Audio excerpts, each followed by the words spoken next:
Female kangaroos and wallabies are known for using both uteri, but the swamp wallaby does it too. Most mammals reproduce a different way from how female kangaroos and wallabies do. They have their babies quickly, usually just a month after they're pregnant. They get up to the mother's pouch right away.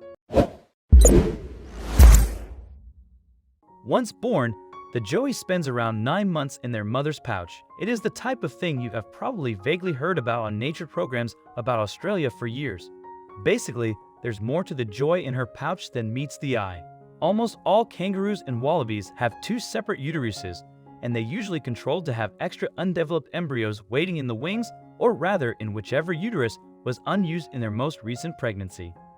Often, they get pregnant again within days of birth, and their bodies keep the new embryo from developing for months at a time, until its older sibling has reached sufficient maturity.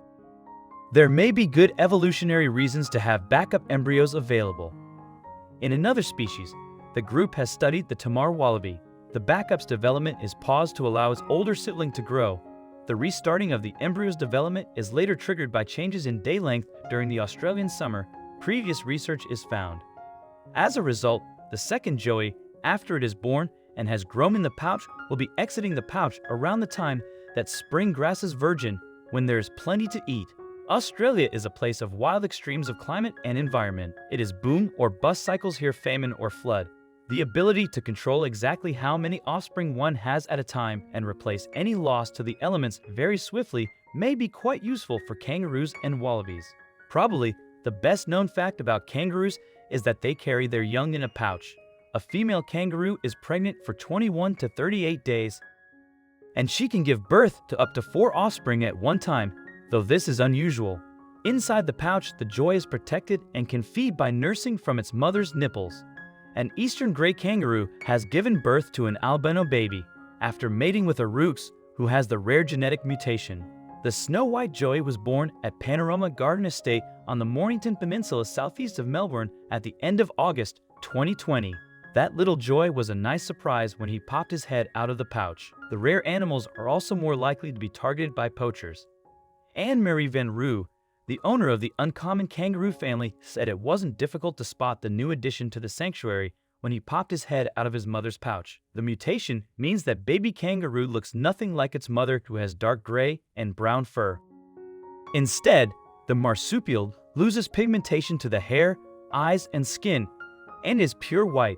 This is not the first time Panorama Garden Estate has welcomed albino kangaroos into the family. They got their first albino kangaroos from Bordertown about 8 years ago. They now have about 9 in the mob, a combination of white and albino. They are quite rare and very distinctive. White kangaroos occur every 50,000 to 100,000 animals.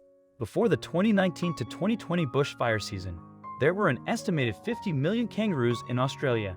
Based on those figures, there may be only about 500 white or albino kangaroos in Australia. There are reports of white kangaroos and white wallabies maybe once a year in various parts of Australia, so it does happen, but it's certainly quite rare. If the kangaroos have the genes which prevent them from producing any pigment at all, then they would be albinos. However, they may just have a mutation in the genes which produce the color in their fur which makes them white, but they'd still have pigment in their eyes and nose and other places, so there could be 2 different things going on. Animals with albinism can face several problems surviving in the wild. They can have issues with hunting due to their poor eyesight and may struggle to find a mate. The rare animals are also more likely to be targeted by poachers. Although rare in nature, albino animals have been spotted everywhere from the skies to the seas. These unique creatures have partial or complete loss of pigmentation, hence their pale skin tone compared to other members of their species. Even though the birth of an albino animal is considered a sacred or auspicious event in some cultures, research suggests that some albino animals have difficulty in the world. In mammals, albinism occurs when an individual inherits 1 or more mutated genes from both parents that interfere with the body's production of melanin, the main pigment that determines the color of skin, fur, and eyes.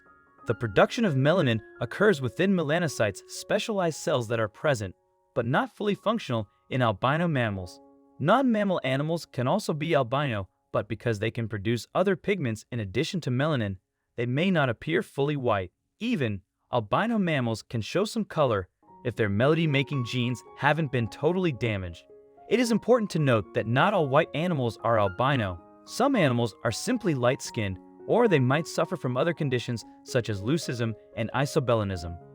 To tell the difference between an albino animal and one without the disease, look at the eye's blood vessels, normally masked by pigment show through in albino creatures, making their eyes pinkish in color. Albino wildlife may face obstacles in nature.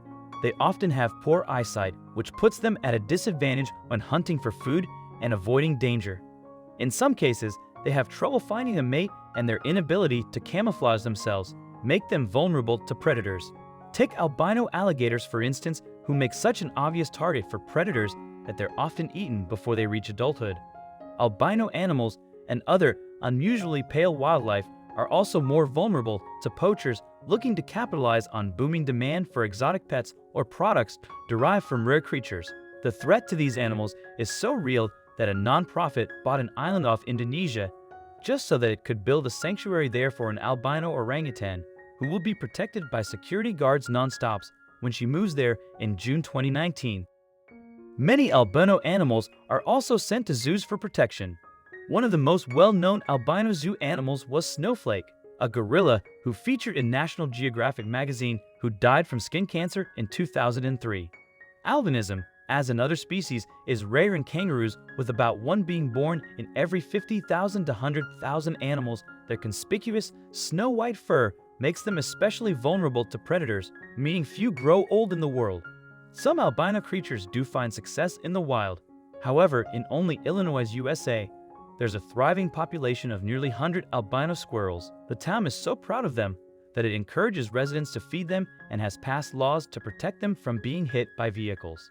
Unfortunately, not all deer are born equal, especially the ones that stand out like beacons in the night. Some of us may have seen videos of animals giving birth, and usually the young ones resemble the parents or siblings.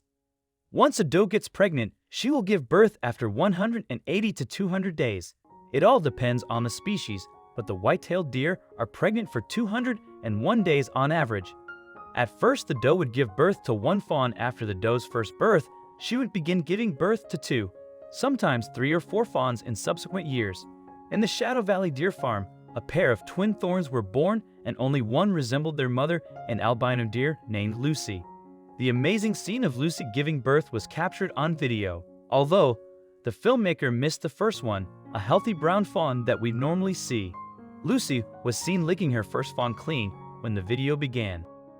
The filmmaker didn't want to miss another chance and focused all of his attention solely on her. After waiting a few minutes, he saw something and little hooves of the second fawn sticking out. The first fawn was very eager to welcome his sibling. He went up and started licking him even before Lucy completely gave birth to the second fawn. This second baby deer appeared and was all white, just like his mom. Though you may have noticed in the video that he is yellowish all over, once he is licked clean by Lucy, he will be an all-white baby deer. In addition to a lack of body pigment, the eyes of an albino deer and other animals are pink because blood vessels behind lenses show through the unpigmented irises. As you might have guessed, albinism is not a great trait for an animal, either predator or prey, unless they live in areas with constant snow-covered, constant darkness, or possibly even high up in the sky. Obviously, being totally white year-round make concealment in most deer habitat difficult. To make matters worse, many albinos generally have poor eyesight, which is another genetic factor linked with albinism. Animals that lack pigmentation and have poor eyesight are not common on the surface of the earth. Perhaps that is why albino deer are rare. A lack of camouflage combined with poor eyesight increase the likelihood of fatal attacks by deer predators. The truth is that plants and animals are constantly adapting through chance in the gene pool. Though the process can take hundreds or even thousands of years to impart appreciable changes. Typically, a gene will only be passed on through a population if the traits that those genes control are beneficial to an animal. However, some traits such as albinism can be carried by individual animals and not necessarily be exhibited. There is a 1 in 10,000 chance of a parent deer in a general population passing on the albino gene to its offspring. In addition to poachers, some trophy hunters also favor the rare. Albino deer are so enticing to hunters, for example, that several US states prohibit them from being hunted. Because the deer will protect for over 60 years, these white deer have a total herd of 800. There is only about one deer in 30,000 whitetails, which is an albino deer. However, not all white deer are true albinos. Some whitetails have normally pigmented noses, eyes, and hooves. In that instance, it would only be a genetic taxon for hair color, but not other pigments. What albino animal have you seen before? Tell us in the comments below. We love hearing what you have to say. Thanks for watching. See you next time.